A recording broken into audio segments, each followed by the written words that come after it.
Dude, have you heard about SSS? No, what about it? I don't know, but Kim and Kelly keep bothering me.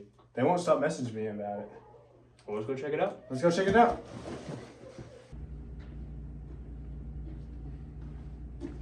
I think it's in here. Yeah, I think so. Let's check it out.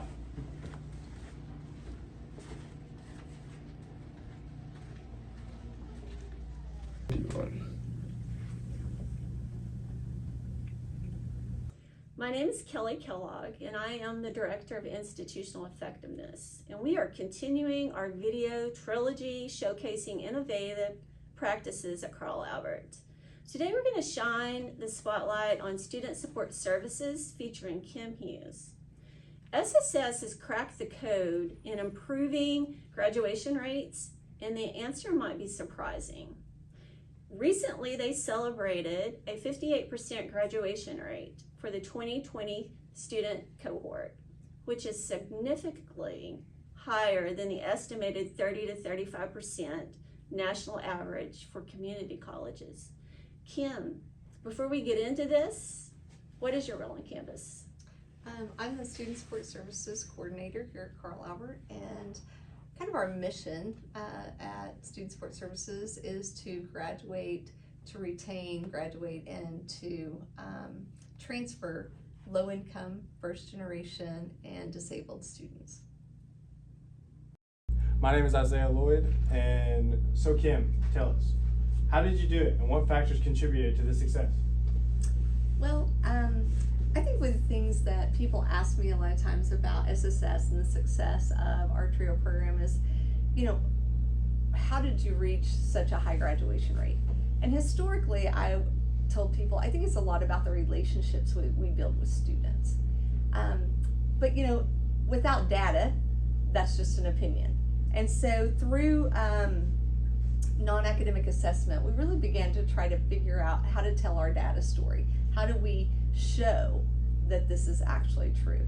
So coaching, or academic coaching, sometimes we call it intrusive advising, is one way that we really try to build a relationship with our students from day one.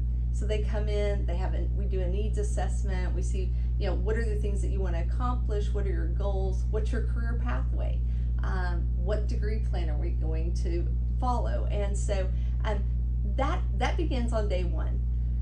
So through non-academic assessment, what we found is that if students completed 2 coaching sessions each semester during their first year, they were more likely to be retained to the next year. And so then they were more likely to graduate.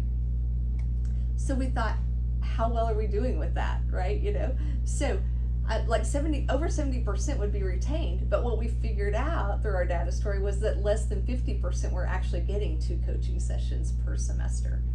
And so, you know, backtracking through that, I began to see that it seemed like the hang-up was that we would do an intake and then the students wouldn't come back for a while. We had too much of a gap there. And so we began to look at our processes. And so basically what I wanted to do was have the coach, the person that's going to do their advising, build that relationship from day one, so they would do the intake. And then before that student left the intake, they would have an appointment with that coach for their first coaching session within 3 weeks of that intake. And it took us a while. I mean, it didn't happen overnight, or even in the first year. We worked and worked and worked, and finally, after about 3 years, we met that target. 80% of our students are getting that first coaching session within 3 weeks, which is increasing the likelihood that they'll get 4 coaching sessions in the first year, and they'll be retained in the 3rd semester, and then be more likely to graduate. So it's been through that process that we really began to see those big changes in our graduation enrollment. Hi, I'm Chris, and Kim, what would you say that innovation means to you?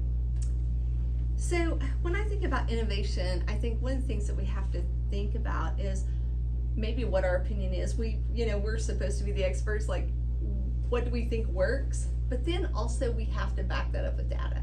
We have to look at it and then say, okay, so this is what we know, how do we make it better?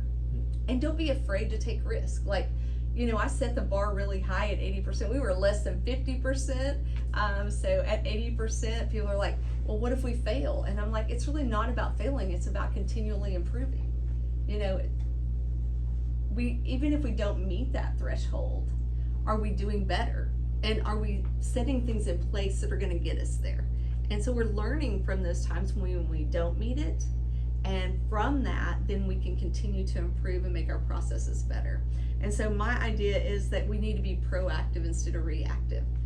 Take those initial steps, make sure that the information that we're getting applies, and then apply it to what we're already doing and improve on it. Gotcha. That sounds pretty good to me. Well, thank you guys for coming and meeting with us today. We appreciate it. Well, Thank that's you. your help. Thank you.